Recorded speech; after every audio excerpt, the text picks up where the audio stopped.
Um seríssimo problema de saúde do Steven Tyler levou o Aerosmith a se aposentar definitivamente, não sem antes cancelar a turnê de despedida, né, batizada como Peace Out.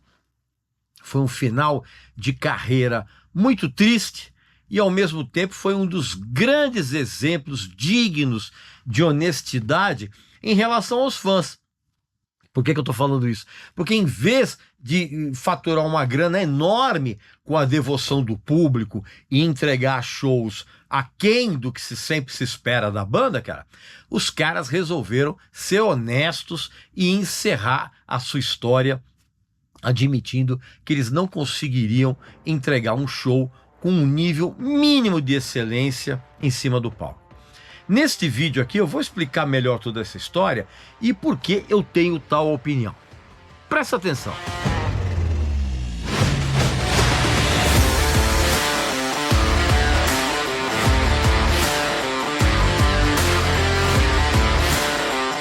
Meu amigo e minha amiga, é isso mesmo.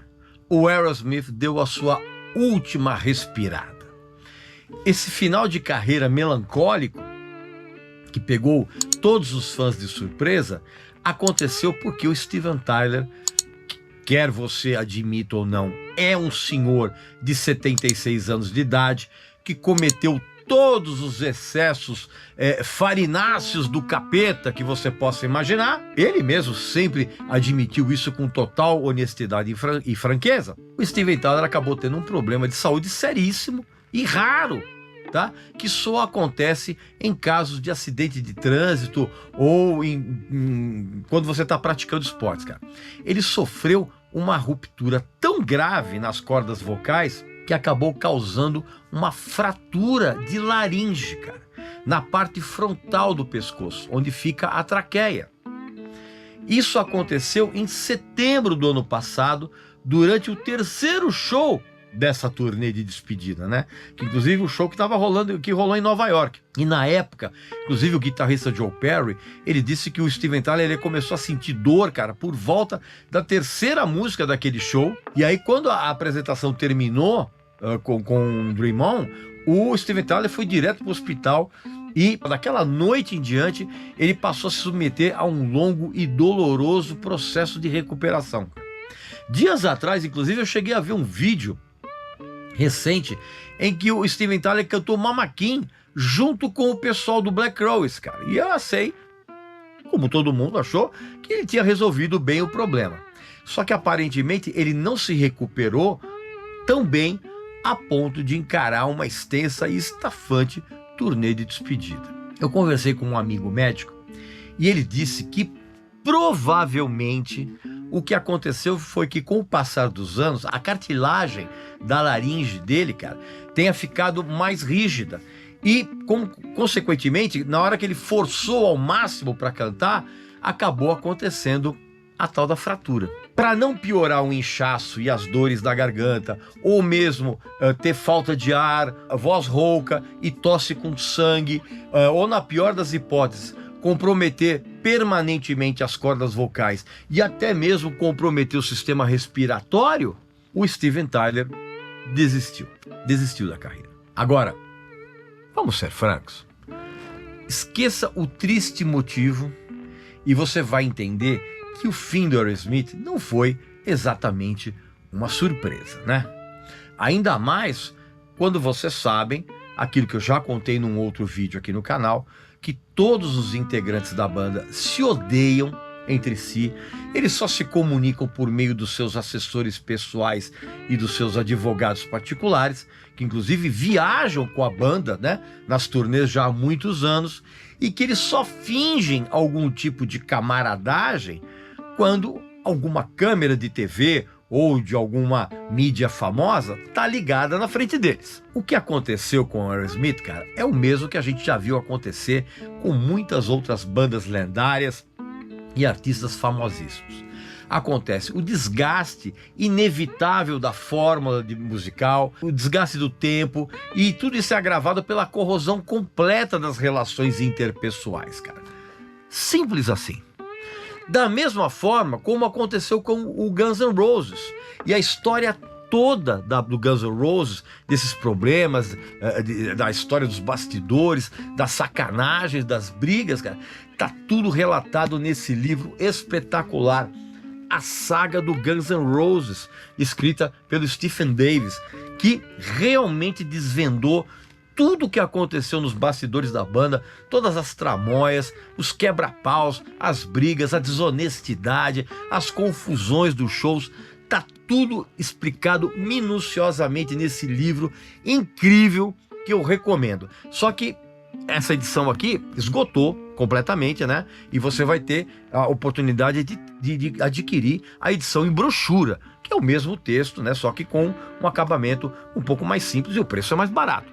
Aliás, por falar em preço, você pode evidentemente comprar esse livro ainda com um desconto sensacional, clicando aqui no link da descrição aqui desse vídeo e colocando o nosso cupom de desconto exclusivo, que é Regis Tadeu Indica, tudo junto. E aí você vai comprar esse livro sensacional.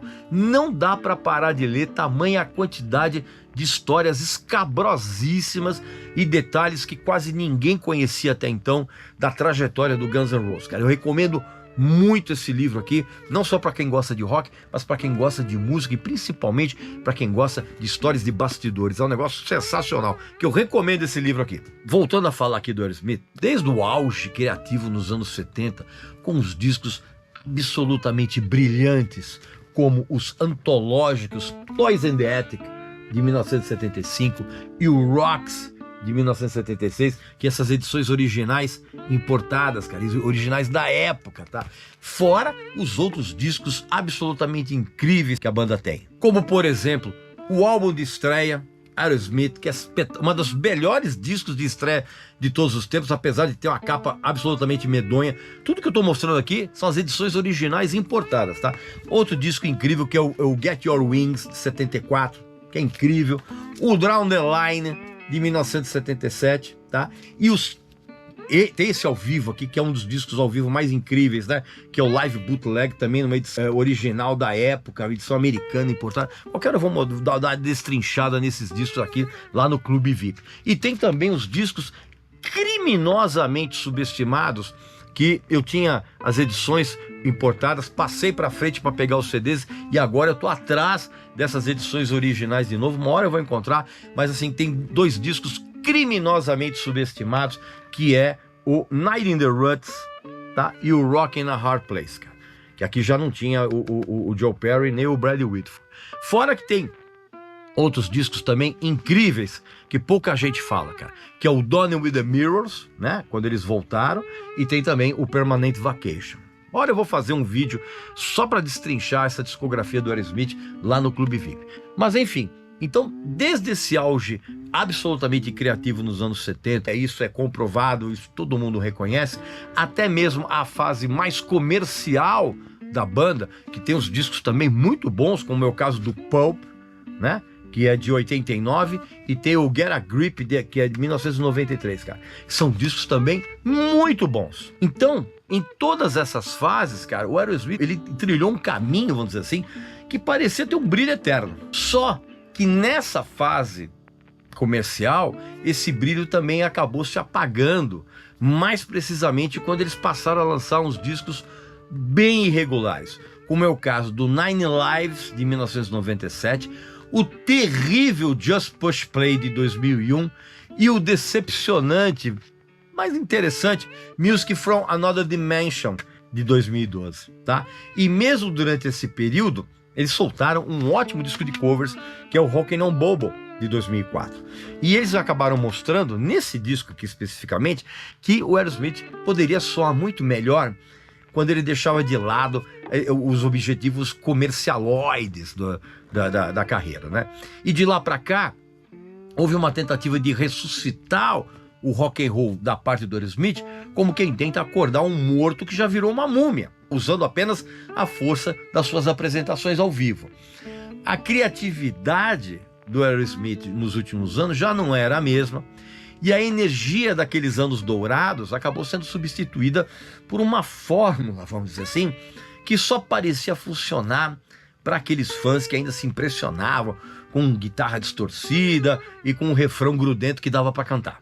Não que eu queira ser cruel, Mas a verdade é que o Aerosmith, que já foi uma grande potência no passado, ele acabou se tornando meio que um clichê ambulante, cara. Mesmo que ainda, como eu falei, eles fizessem bons shows. E aí está o triste final que aconteceu, cara. Não deu tempo de fazer um show de despedida, não deu tempo de fazer turnê de despedida, e mesmo que eles pudessem, inclusive, provavelmente ser essas turnês, muito mais por nostalgia do que por qualquer impacto real que eles pudessem ter nos dias atuais, cara. E no fim das contas, a banda ela acabou se tornando um grande símbolo de uma banda veterana que tentou não ficar para trás e tentou não ficar fora do tempo nos dias atuais. Só que, ironicamente, o que era para ser talvez a última grande celebração de uma carreira de sucesso, né, que era a tal da Peace Out Tour, acabou essa turnê sendo cancelada justamente por conta do problema do Steven Tyler, que também levou ao fim da banda.